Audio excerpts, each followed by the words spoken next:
Put it down, Carter. The voice came from behind me, calm enough to make the whole hallway go quiet. Carter still had my backpack hanging from one hand. Grinning like this was the funniest thing he'd done all week. I'd been at Westbridge for 6 days. 6. And somehow that was long enough for half the football team to decide I was entertainment. Relax, Reed, Carter muttered. We're just welcoming the new kid. I kept my eyes on the floor. That was easier. Don't react. Don't give them anything. That was the rule I'd learned at my last school. Mason Reed stepped between us anyway. Everyone knew Mason. Star quarterback. Campus posters. Local newspaper interviews. The kind of guy professors forgave for being late because he smiled and promised it wouldn't happen again. He looked at Carter, then at my backpack. Put it down. No smile this time. Carter's grin slipped. He tossed the bag onto the tile near my shoes. Whatever, man. His shoulder hit mine as he walked past. Not hard enough to start something. Just hard enough to remind me he could. The others followed him, laughing under their breath. Mason stayed. For a second, neither of us moved. The hallway slowly filled with noise again.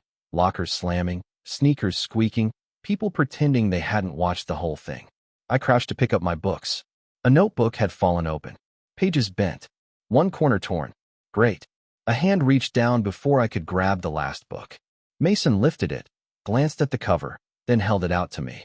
His fingers stayed around the edge when I took it. Just a second too long. Or maybe I imagined that. I was getting good at imagining things lately. You okay? His voice was quieter now. Up close, he looked different from the guy on the posters. Tired eyes. A small cut near his eyebrow.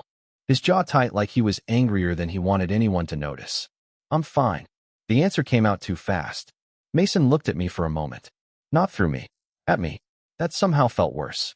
Right. I shoved the book into my bag. Thanks for the rescue. That wasn't a rescue. Sure looked like one. His mouth twitched, but he didn't smile. Carter's an idiot. He's your friend. That landed. Mason glanced toward the end of the hall where his teammates had disappeared. His shoulders stiffened. Not exactly. The warning bell rang. People pushed around us, and Mason moved closer so no one knocked into me. His hand touched my elbow. Light. Careful. He pulled it away almost immediately. Ethan, right? My stomach tightened. I'd never told him my name. Yeah.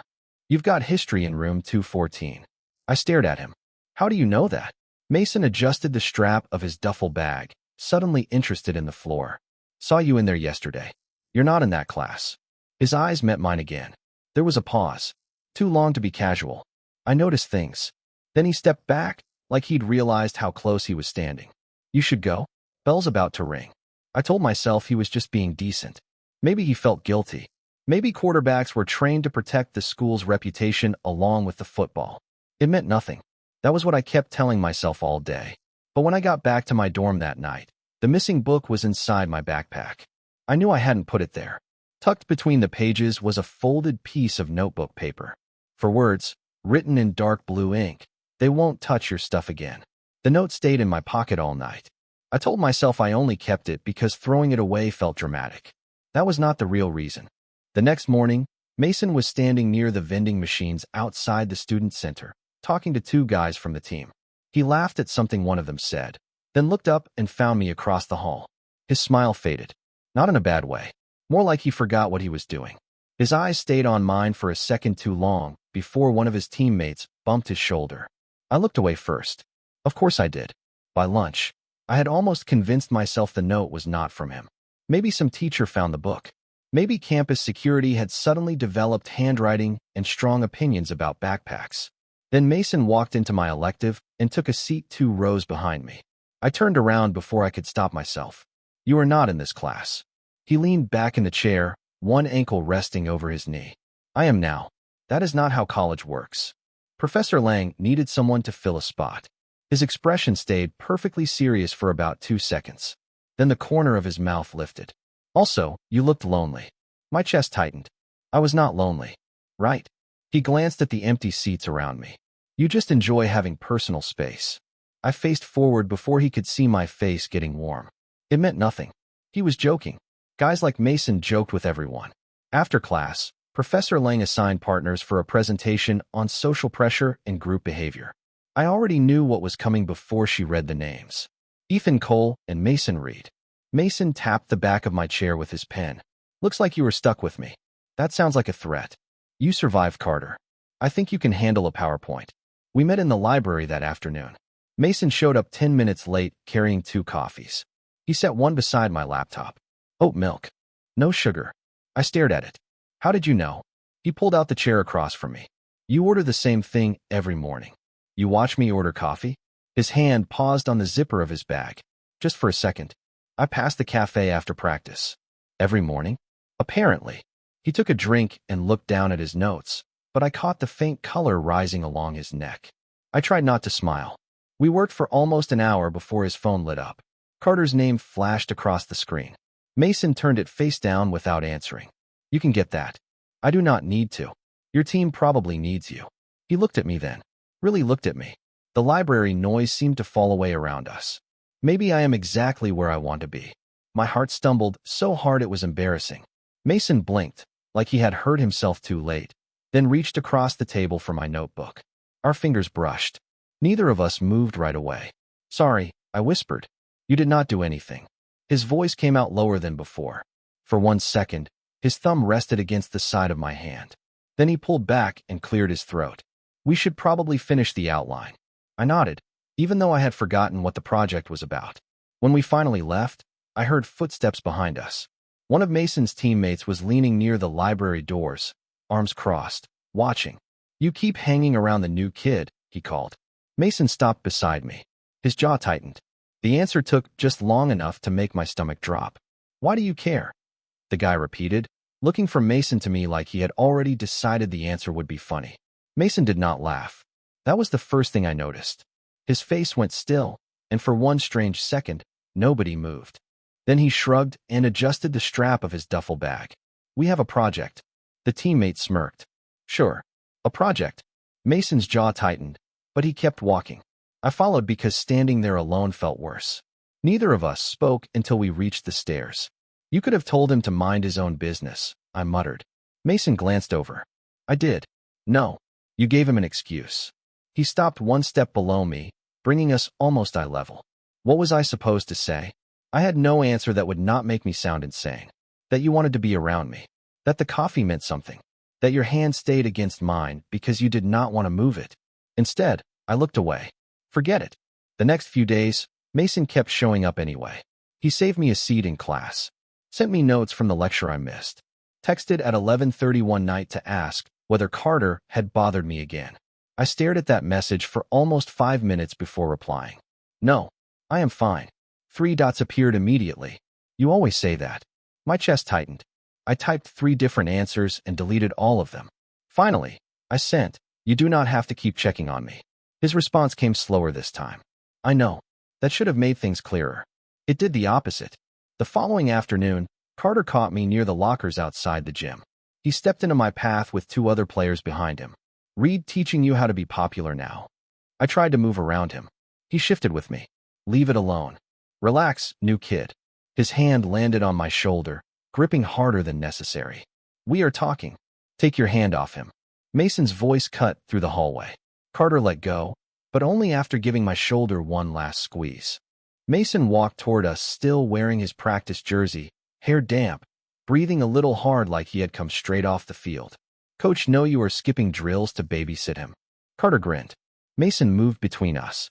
Coach knows you are one warning away from losing your starting spot. The grin disappeared. Why do you care so much? There it was again. That question. Mason glanced at me. His eyes held mine for half a second, and something in his expression almost looked like fear. Then he faced Carter. Because I do not want the team getting dragged into your garbage. The words hit harder than they should have. Carter muttered something under his breath and walked off with the others. Mason turned toward me. Did he hurt you? I am fine. Ethan, you heard me. I started down the stairs. He followed. What is wrong? I laughed once, but there was nothing funny in it. Nothing. You protected the team. Congratulations. His hand closed around my wrist. Not rough. Just enough to stop me. The contact sent a sharp, stupid pulse through my chest. I looked down at his fingers, then up at him. Mason seemed to realize what he was doing, but he did not let go. That is not why I stopped them. The hallway had gone quiet around us. His thumb shifted once against my skin. Then why? I whispered. Mason's eyes dropped to my mouth for 1 second before returning to mine. His grip loosened, but far too slowly. I am trying to figure out how to tell you. For 1 second, I thought Mason was going to tell me. His hand was still around my wrist. His eyes stayed on mine, steady but nervous, like the next sentence might ruin something neither of us had admitted existed. Then the gym doors slammed open behind him. "Reed," Coach's voice echoed down the hallway. Mason let go so fast it almost hurt. "Practice. Now." He looked back at me, jaw tight. "We are not done talking." I wanted to believe him. Instead, I watched him disappear through the doors with everyone else. The next day, rain started before noon and got worse by the time our last class ended. The campus shuttle shut down early because part of the road near the stadium had flooded. I was standing under the library awning, trying to decide whether walking 20 minutes in soaked sneakers was worth it, when Mason pulled up in a black pickup truck. The passenger window rolled down. "Get in." I stared at him. "I can walk." Rain blew sideways across the sidewalk. Mason raised an eyebrow. "Sure. And I can pretend that is not the worst plan I have heard all week. You have practice." "Cancelled. I do not need a ride." His expression softened. "I know. That was what made me open the door." The inside of the truck smelled like coffee and clean laundry. Mason turned the heat up without asking, then reached into the back seat and handed me a dry sweatshirt. "You keep emergency clothes in here?" "Football." "Right." I pulled it over my damp shirt. It was too big, the sleeves covering part of my hands. Mason looked over, then quickly focused on the windshield. "What?" "Nothing. You are staring." "I am driving." "At a red light." His mouth twitched. "The sweatshirt looks better on you." My chest tightened so fast I forgot how to answer. Mason cleared his throat and drove on. For a few minutes, the rain filled the silence for us. Then I looked at him. "Why do you keep doing this?" His grip shifted on the steering wheel. "Doing what?" "Showing up. Checking on me. Bringing me coffee. Who else writes like an angry guidance counselor?" He laughed once, quiet and surprised. Then the sound faded. "I did not want you thinking everyone here was like Carter." That still does not answer my question. Mason pulled into the dorm parking lot, but did not turn off the engine. Rain hammered the roof above us. We were close enough that I could see the tiny scar near his eyebrow again. "What answer are you looking for?" My pulse picked up. "The honest one." He looked down at my hand resting between us on the center console. Slowly, carefully, his fingers moved closer. The side of his hand touched mine. Neither of us pulled away. "Ethan." My name came out almost like a warning. I turned toward him. "What?" His eyes dropped to my mouth. My breath caught. Mason leaned in just enough to make the space between us feel dangerous. For 1 second, I thought he might kiss me. Then headlights swept across the windshield. A car pulled into the space beside us, and Mason jerked back. Someone from the team climbed out, glanced toward the truck, and did a double take. Mason's whole body went rigid. I pulled my hand away first. "Thanks for the ride." "Ethan, wait." But I was already opening the door. I ran through the rain without looking back. When I reached the dorm entrance, I turned anyway. Mason was still sitting there, watching me through the windshield. I avoided Mason for 2 days. Not dramatically. I still went to class. Still worked on our project. I just stopped looking at him longer than necessary. He noticed. Of course he did. On Thursday afternoon, he caught up with me outside the student center. "Are you seriously mad at me?" I kept walking. "I am not mad. You left my truck like it was on fire. Someone saw us." Mason's steps slowed. That was answer enough. Before he could respond, Carter appeared with 2 other players near the stairs. The guy who had parked beside us the night before was with them. "Tyler," I remembered. He looked between Mason and me with a smile that made my stomach twist. "Nice sweatshirt, Ethan." I froze. I was still wearing Mason's gray one because mine had not dried completely. "Stupid." Mason moved closer to my side. "Drop it, Tyler." Tyler lifted both hands. "I am just saying. Reed does not lend that thing to anybody." Carter laughed. "Maybe the new kid is special." Nobody said anything. That was worse than laughing. Mason's face went hard, but he did not deny it. Carter's eyes narrowed like he had just found something useful. "You coming to film review, Reed? Or are you busy playing bodyguard again?" Mason glanced at me. There was something apologetic in his expression. Then he stepped away. "I will be there." The team walked off together. Tyler looked back once over his shoulder. I stood there holding the sleeves over my hands, feeling stupid for ever thinking the truck had meant what I wanted it to mean. My phone buzzed 10 minutes later. "Mason, do not listen to them." I stared at the message, then typed, "You did not exactly tell them they were wrong." The reply did not come. That evening, I went to the stadium to drop off the final presentation notes. Mason had left his laptop charger in the library, and despite everything, I did not want our grade wrecked by whatever this was. The hallway outside the locker room was empty. I was about to leave the folder with the equipment manager when I heard Tyler's voice through the half-open door. "You know people are talking, right?" Mason answered too quietly for me to catch. "I do not care who you hang out with," Tyler continued. "But Carter thinks you are into him." My heart slammed against my ribs. There was a long silence. Then Mason exhaled. "It is not like that." 4 words. Calm. Clear. Final. I stepped back before the folder slipped from my hand. Of course. The coffee. The note. The truck. His fingers against mine. I had turned every decent thing he did into something else because I wanted it to be something else. I left before I could hear more. My phone started ringing before I reached the parking lot. "Mason." I declined it. He called again. Then came the messages. "Ethan, where are you? You were outside, were you not?" "You did not hear everything." I stopped under a streetlight, staring at the last sentence until the words blurred. Another message appeared. "Please let me explain." I locked my phone and kept walking. I did not answer Mason that night. By Friday morning, I had convinced myself silence was better than humiliation. We still had to finish the presentation, though, so when I walked into an empty classroom after lunch and found him waiting beside the projector, I almost turned around. "Do not," he said quietly. His eyes looked tired, like he had not slept much either. "Do not leave again." I shut the door behind me, but stayed near it. "We have a project." "Ethan, that is all this is, right?" Mason flinched. It was small, but I saw it. "You heard 4 words. They were pretty clear." He dragged a hand through his hair and looked toward the windows.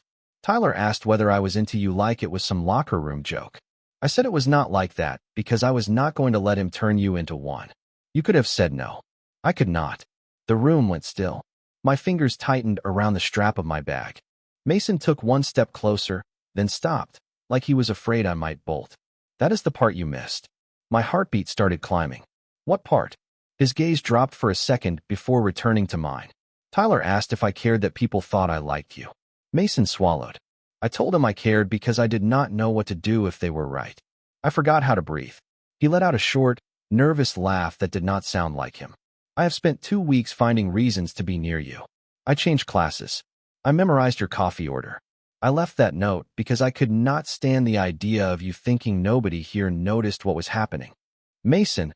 "And in the truck," his voice lowered. I did not pull away because I wanted to. The lights above us flickered once, then shut off. Somewhere in the hallway, someone groaned about another power issue. Pale afternoon light came through the windows, leaving the room dim but not dark. Mason was close enough now that I could see the tension in his jaw. I set my bag on a desk because my hands had started shaking. "Then why did you?" "Because Tyler saw us." "Exactly." "No," he moved closer, careful and slow. "Because I panicked. Not because I did not want it." Our hands rested on the same desk between us.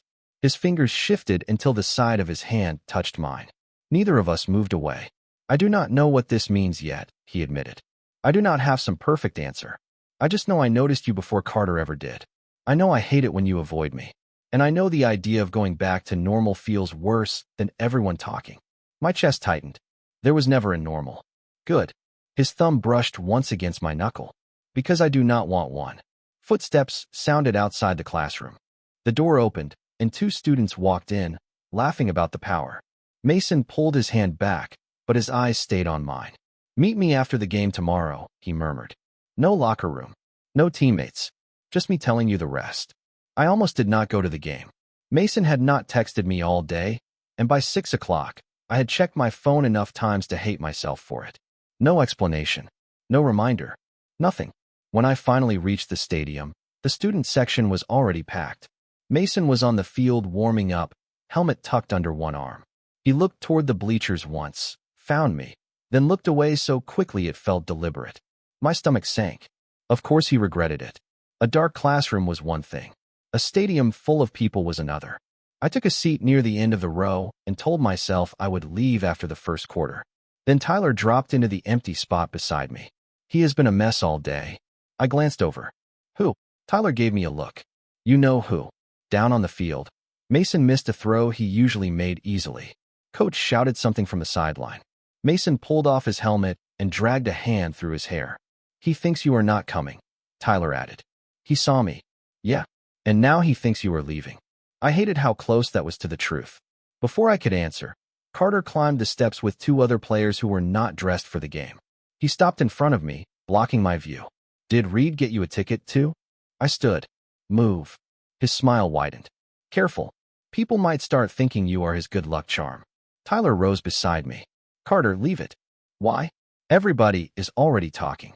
Carter looked toward the field, then back at me. Kind of embarrassing, though. Star quarterback throwing away his reputation for some transfer nobody even likes. The words hit exactly where he meant them to.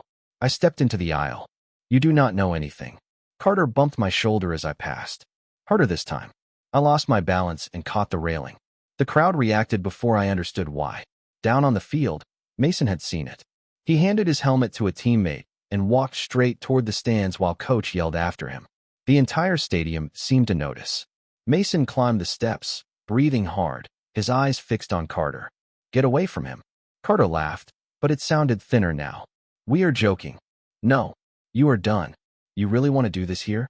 Mason glanced around at the staring students, the players, the coaches waiting below. For 1 second, fear crossed his face. Then he looked at me. Yeah, he said. I do. Carter's smile disappeared. Why do you care this much? Mason stepped beside me, close enough that our arms touched. He did not move away. Because I do. Coach reached us a moment later and ordered Mason back to the field. Mason nodded, but before leaving, his fingers closed briefly around mine behind the railing. Do not go, he murmured. Please. I looked down at our hands. I thought you changed your mind. His expression broke open. Ethan, I have been terrified all day that you changed yours. Then he let go and ran back toward the field, leaving half the stadium watching me. After the game, Mason ignored the celebration around him and came straight through the tunnel toward me. They were right about one thing, he said, stopping inches away. I do care too much. Stop pretending this is nothing. Mason stood a few feet away in the empty stadium tunnel, still in his uniform, breathing hard from the game. I looked past him toward the noise outside. Teammates shouting, music pounding, people celebrating like the last 10 minutes had not happened. I am not pretending. You are. His voice stayed low. You have been waiting for me to panic and take it all back. I folded my arms because I did not know what else to do with my hands. Can you blame me? Mason looked down. For once, he did not have an answer ready. You pulled away in the truck. You denied it in the locker room. You acted like seeing me in the stands was a problem. I was scared. So was I. That stopped him. The tunnel went quiet between us. Mason stepped closer, then paused, giving me room to move. I did not. I have never done this before, he admitted. I do not even know what this is supposed to look like. Neither do I. But I know what it does not look like. His eyes lifted to mine. It does not look like me watching Carter put his hands on you and staying quiet. It does not look like me letting the team decide who I am allowed to care about. My throat tightened. And tomorrow? What about tomorrow? When everyone starts asking questions. Mason let out a slow breath. I will probably hate it. He looked toward the field entrance, then back at me. I will probably say the wrong thing. I might freeze again. That is not exactly reassuring. I know. A nervous smile touched his mouth and disappeared. But I am not asking you to trust some perfect version of me. I am asking you to trust that I am trying. I stared at him. The cut near his eyebrow had opened again. Without thinking, I reached up and brushed my thumb just below it. Mason went completely still. His hand closed gently around my wrist, but he did not pull me away. You keep doing that, I whispered. Doing what? Looking at me like you are about to say something. His eyes dropped to my mouth. Maybe I am. My heartbeat kicked hard. Then say it. Mason's grip loosened. His fingers slid down until they rested against my palm. I noticed you the first day you walked into Lang's class. A pause. Before Carter. Before the project. Before I had any excuse to talk to you. I swallowed. Why? Because you looked like you wanted to disappear. His thumb moved once across my hand. And I did not want you to. The words hit harder than anything dramatic could have. I looked down at our hands. I thought you felt sorry for me. I do not. His voice was firm now. I like you. That is the truth I kept trying to make smaller. I looked back at him. Do you regret saying it? Mason stepped closer until there was barely any space left between us. No, his forehead almost touched mine. I regret waiting this long. Neither of us moved. I could feel his breath. The noise from outside faded into something distant. Mason lifted his free hand toward my face, then stopped. Can I? I closed my eyes for half a second, then opened them. Not yet. He nodded immediately and lowered his hand. No disappointment. No pressure. Just understanding. That made my chest ache in a completely different way. Then what now? I asked. Mason looked down at our hands, still together. Now I stop acting like this is only happening when nobody is watching. Monday morning, Mason saved me a seat. Not in the back of the room. Not somewhere nobody would notice. Right in the middle of the lecture hall, between Tyler and two other guys from the team. His backpack was on the chair beside him until I walked in. Then he picked it up and set it on the floor. The room did not actually go silent, but it felt like it did. A few people looked over. Carter definitely did. Mason did not look away. He just tapped the empty seat with 2 fingers. You coming? My chest tightened, but this time I did not mistake it for fear. I walked down the aisle and sat beside him. Tyler gave me a small nod. Nobody made a joke. Under the desk, Mason's hand rested near mine, close enough to touch. For a few seconds, neither of us moved. Then his little finger brushed mine. He paused, waiting. I turned my hand over and let our fingers fit together. Mason exhaled quietly. He did not pull away. Neither did I. Professor Lang started talking about group behavior, which felt almost too obvious, and Mason leaned closer. You still have my sweatshirt. I know. Planning to return it. I looked at him. Maybe. His smile came slowly. Keep it. After class, we walked across campus together. People noticed. Some stared. Most did not care nearly as much as I had imagined they would. Mason kept his hands in his jacket pockets until we reached the student center. Then Carter passed us near the doors. His eyes dropped to the space between us, waiting for one of us to step away. Mason moved closer instead. His shoulder pressed against mine. A small thing. Barely anything. It felt bigger than the stadium. Carter looked away first. That became our new routine. Coffee before class. Project meetings that lasted longer than the project needed. Mason waiting outside history, even though his building was on the other side of campus. Me sitting in the stands during practice with homework open and no idea what I was reading. Nothing changed overnight. Mason still got quiet when people asked questions. I still looked for reasons not to trust good things. But he stopped disappearing when things felt real. And I stopped pretending I did not want him there. A week later, he drove me back to my dorm after practice. No rain this time. No teammates in the next parking space. The engine went quiet, and we sat there for a moment, both smiling at nothing. Mason looked at me. Can I ask again? My heart started pounding, but I held his gaze. Ask what? You know what? Maybe I want to hear it. He laughed under his breath, then turned serious. Can I kiss you? I let the silence stretch just long enough to make him nervous. You took long enough. Mason leaned in slowly, giving me every chance to move. I did not. The kiss was brief. Soft. A little awkward. Real. When we pulled apart, his forehead rested against mine. Still scared. I whispered. Yeah. His hand found mine between us. Still doing it. That was what stayed with me. He did not change my life because he rescued me. He changed it because, when it finally mattered, he stopped pretending I meant nothing. And I stopped believing I had to disappear to be safe.